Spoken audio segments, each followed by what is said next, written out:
Hey guys, Bill the Appraiser here with another video. This may end up being a short on the channel all about appraisals. Christmas in July, so I'm wearing my Christmas in July shirt. Some people get it, some people won't, but we're about to run out of July, so figured I'd wear it now and I'll probably hit it again in December. Anyway, title of the video today is whatever you do, don't tell the appraiser, ... the number that you would like or the value that you would like.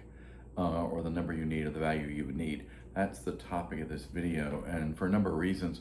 First of all, the appraiser, the reason the appraiser exists, and you've heard me say this many times, the appraiser is the impartial, unbiased, disinterested, third party, no dog in the fight, no skin in the game. So the last thing in the world the appraiser needs is a homeowner, jumping in and saying, well, I gotta have 500, I gotta have 500. Because if that happens, chances are the appraiser will try to handle it professionally and politely and say, I'm sorry, we don't get to talk about value, and they will go about their business. And some homeowners will let it go and some homeowners won't. Now, I think I shared a story here on the channel where I had one individual a couple of years ago, and if she told me once, she told me 25 times she had to have 275, gotta have 275. Told me that the minute I got to the property, sent me half a dozen texts while I was at the property, let me know that 275 was a magic number, mentioned that to me multiple times. And so when it was all said and done, I walked away from the assignment because the appraiser is not supposed to have a target, right? Now, some people might argue, oh, but if it's a purchase, there's a target. Well, not really. I mean, there is and there isn't, in that, yes, the appraiser is aware of whatever the contract price is, but again, back to the statement I made earlier, impartial, unbiased, disinterested. In theory, the appraiser does not care. The appraiser is tasked with providing a credible estimate of value that could, in theory, potentially be recreated or replicated by another appraiser. So the appraiser doesn't care if it comes to contract or not. The appraiser, their job is to look at the comparable sales, the current comparable sales, the current contract price, and see how those things stack up. So when a homeowner hits the appraiser with, wow, I really need, gosh, it'd be great if this could come in at 3 1/4 or above, something like that. I mean, typically, I say, wow, we don't really get to talk about value. That's where I leave it. And so, and some people accept that, and some people, and basically I tell people, we're really not supposed to talk about value. And sometimes they understand that, sometimes they don't. And so sometimes I have to repeat it and reiterate it and say, we really don't get to talk about value. And so, but some homeowners kind of insist. And again, back to why you don't want to do this for all sorts of reasons is most appraisers are pretty busy. And so chances are most people had to wait a couple of weeks at least for their appraisal. And depending on how adamant the homeowner is about the value, because here's the scenario, homeowner, tells the appraiser 10 times, I gotta have 350, gotta have 350, gotta have 350. The appraiser continues with the assignment, and the appraiser looking at 3 1/4. So what do you think is going to happen when the appraiser turns in the report at 3 1/4? No more calls, we have a winner. You guessed it. Chances are the homeowner is going to either file a complaint, or they're, at a minimum, they're going to come back with a reconsideration of value, which is certainly possible, but on occasion, part of the reason that people have that number in their head, is because maybe the loan officer said, hey, in order to do what you want to do, i.e. get a $50,000, $75,000, $100,000 cash out, refi, whatever, we needed to appraise for X. Well, of course, the homeowner is afraid that it won't appraise for X, and so they're trying to stack the deck a bit in their favor by telling the appraiser, hey, wow, I really need this to appraise for X. And what they don't understand is that one, the appraiser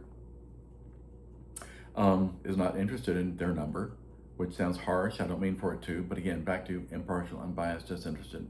Along with that, as I've said before on the channel, Fannie and Freddie know all of the comps that ought to be used.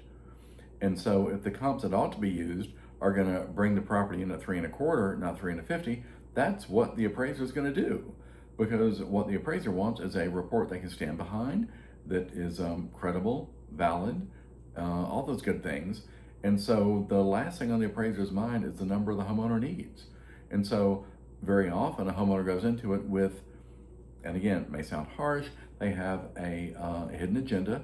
They have some ulterior motive why they want a particular number. Maybe it's because they just have to get out $50,000 or $100,000 for fall tuition for their kid or something. So they go into it with this idea. They talk to their banker about this, and that's when the banker says, hey, well, as long as it appraises for 500 or whatever the number is, you're good to go. And that's why the homeowner's beating the appraiser over the head with, hey, I got to have it appraised for X, X, X, X, X. So, now what is the downside? Well, the big downside is that a lot of appraisers will walk away. And so, the appraiser gets there and you start beating the appraiser, the homeowner starts beating the appraiser over the head with, I got to have this number, got to have that number, got to have the other number. Once again, the appraiser should politely and professionally explain why we don't get to discuss value. And then after they've tried that a couple of times, they will see the writing on the wall, because anybody who's been an appraiser for more than 15 minutes knows how this movie ends. That again, homeowner keeps saying, got to have X. The appraiser starts, the appraiser saying, I don't know about X. And so, and then it gets down to it, the appraiser doesn't want to have to deal with the reconsideration of value or the homeowner filing a complaint because they didn't hit the number, so to speak, which is not the appraiser's job. Okay, just so everyone's aware of that. So that's why you don't want to go into it telling the appraiser your number. Now, I understand why a lot of homeowners do that, because they're thinking, wow, I really need this. It would really be great if this did appraise for X. I'm just going to mention it. And some homeowners do that. Occasionally I've had people say like, wow, last time it appraised for X, and wow, if it just appraised for that this time, that'd be marvelous. And as a general rule, I respond with the usual, sorry, we don't really get to discuss value, and move on from there. So again, just something to think about, and realizing that there may be some homeowners watching this, maybe some agents watching this, some brokers watching this, etc. And so yeah, whatever you do, if you can keep yourself from doing it, do not share the number you want/need with the appraiser, because it's just going to make their life a little more difficult. And if they end up walking away, which is really kind of the point of this video, then the appraiser goes back to the lender and says, you know what, these people sort of laid out an ultimatum for me.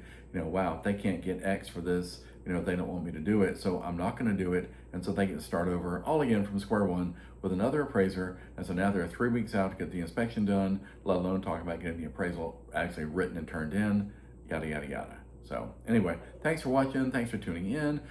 See you on the next video. By all means, please hit like and subscribe. Look forward to seeing you on the next video. And again, look forward to seeing this t-shirt again in December. Thanks.